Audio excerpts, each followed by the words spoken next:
స్త్రీ శక్తి పథకంలో భాగంగా ఉచిత ఆర్టీసీ బస్సులు పెట్టడం ద్వారా ఆటో డ్రైవర్లు ఓనర్లు రోడ్డుపై పడే పరిస్థితి ఏర్పడిందని ప్రభుత్వం వెంటనే ఆదుకోవాలి అంటూ ఆటో డ్రైవర్లు పోలవరంలో భిక్షాటన చేపట్టారు. పోలవరం తహసీల్దార్ కు వినతి పత్రాన్ని అందజేశారు. ఈ సందర్భంగా ఆటో డ్రైవర్లు ఓనర్లు మాట్లాడుతూ ఇప్పటికే ఏజెన్సీ ప్రాంతంలో 16 గ్రామాలు పునరావాస గ్రామాలకు వెళ్లిపోవడంతో తీవ్ర ఇబ్బందులు పడుతున్నామని, మునిగే నక్కపై తాటికాయ పడినట్లు ప్రభుత్వం మళ్లీ ఆర్టీసీ బస్సులను ఉచితంగా పెట్టడం వల్ల తమ కుటుంబ సభ్యులతో పాటు అప్పుల పాలై రోడ్డు మీద పడే పరిస్థితి ఏర్పడిందని ప్రభుత్వం ఆదుకోవాలని కోరుతున్నారు.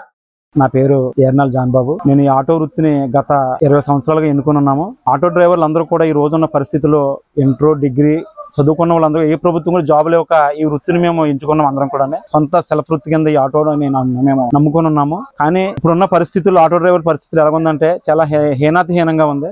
ఇంకా పనిలోకి వెళ్ళలేము, కూలి పనికి వెళ్ళలేము. అలా అని చెప్పి జాబ్ కు వెళ్ళినా మాకు ఇస్తలేదు. ఈ ఫ్రీ బస్సు పెట్టడం వల్ల టోటల్ వ్యవస్థ అంతా కూడా పాడైపోయింది. అదే విధంగా ఈ మా పోలవరంలోనూ పేరు గొప్ప ఊరు దెబ్బ అన్నట్టుగానే పోలవరం జాతీయ ప్రాజెక్ట్ అనే మేము కూడా అందులోనూ ఒక పొలాలు ఇల్లు అన్ని కూడా సర్వం కోల్పోయి ఈ పోలవరంలో ఉంటున్నాం. మేము ఈ రోజున్న పరిస్థితుల్లో అటు ప్రాజెక్ట్ లోను మాకు ఉపాధులు ఏమి ఎవరు, ప్రాజెక్ట్ లోకి ఆటో కూడా వెళ్ళనివ్వరు. కొన్ని సందర్శకులు వస్తే చూడడానికన్నా సరే ఇస్తే మా పర్మిషన్ అని ఇస్తే మాకు ఎంతో కొంత జీవనోపాధి ఉంటుంది. అదే విధంగా ఆటో వాళ్ళ పరిస్థితి రోజు ఎలా ఉందంటే చాలా ఘోరంగా దారుణంగా ఉంది. ఇటు బస్సులు ఫ్రీ బస్సులు అది మా పోలవరానికి అన్ని ఫ్రీ బస్సులే, ఆటోలు ఎక్కుతలేదు, ఏమీ ఉండలేదు. అసలు ఈ పథకం 15వ తారీఖు నుంచి కూడానే 15వ తారీఖుని రిలీజ్ చేశారు. ఆ పథకం ఈ రోజు 26వ తారీఖు 12 రోజులు అయింది. ఈ రోజుకి కూడా ఆటో వాళ్ళ పరిస్థితి చాలా ఘోరంగా ఉంది. కొంతమంది ఆటో వాళ్ళు ఏం చేస్తారు, ఏం చేయాలో తెలియక ఆటోలు అమ్మేసుకున్న వాళ్ళు కొంతమంది ఉన్నారు. ఇంకొంతమంది ఏం చేద్దామని ఆలోచన ఏ పని చేయలేక ఈ రోజు పరిస్థితులు అలా ఉన్నాయి.